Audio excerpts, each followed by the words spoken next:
কাহানিও সাংসদ বিধায়ক দেখা নোপোৱা এখন গাঁৱৰ কাহিনী। পথ নহয় যেন খেতি পথাৰহে।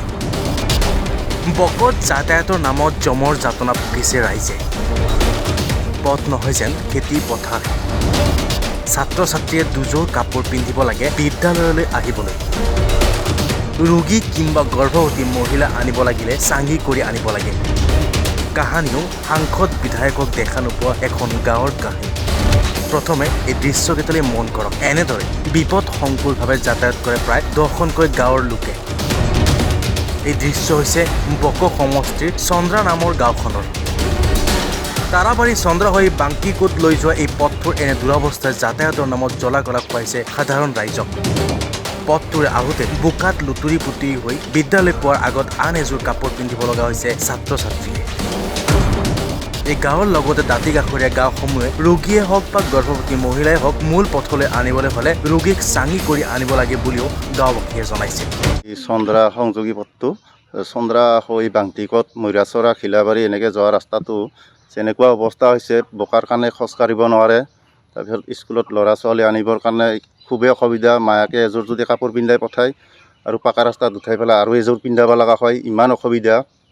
তাৰপিছতে আৰু ইফালে যদি কিবা কৰি ডেলিভাৰী লৈ যাব লগা হয় বা ৰোগী কিবা ওলাব লগা হয়, তেতিয়াহ'লে মানুহজনক হয়তো সাঙি কৰি ল'ব লাগিব, নহ'লে ঠেলাত টানিব লাগিব। তাৰ বাহিৰে বেলেগ ৰাস্তা নাই। আজি স্বাধীনতা ৭৬ বছৰ হৈ যোৱাৰ পিছতো এনেকুৱা মানে হৈছে, ৰাস্তা যে এনেকুৱা হৈ আছে আমাৰ ইয়াত। আমিতো সৰুৰ পৰা ডাঙৰ হ'লোঁ, কোনো এটা মন্ত্ৰী MLA আজিলৈকে ইয়াত দেখা নাই। যোৱা লোকসভা ইলেকশ্যন গ'ল, আমি শুনিছোঁহে কিবা বিজুলী কলিতা মেধি না কি বুলি পেলাই। তেওঁকতো আজি আমি দেখাই নাই, ছবিয়ে দেখা নাই। কেনেকুৱা মানুহ আহাও নাই। ভোটটো লগাৰ সময়ত কিন্তু বেলেগ পালি বহুৰীবিলাক আহে ভোট খোজাৰ কাৰণে, কিন্তু ইয়াত তেওঁৰ চাহটো কেনেকুৱা আজিলৈকে আমি দেখাই নাই।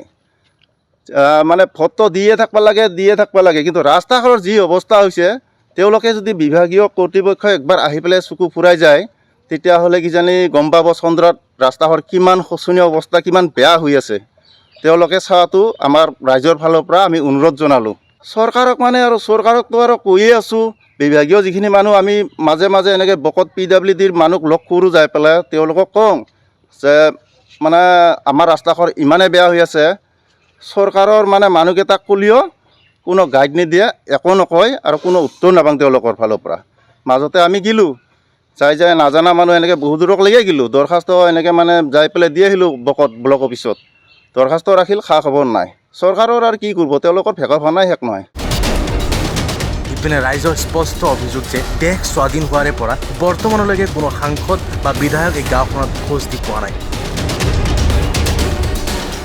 বহুবাৰ বিভাগীয় কৰ্তৃপক্ষক কাটৰ অনুৰোধ কৰাৰ পাছতো কোনো সুফল নোপোৱা বুলি দাবী কৰে ৰাইজে। News desk, my news north east.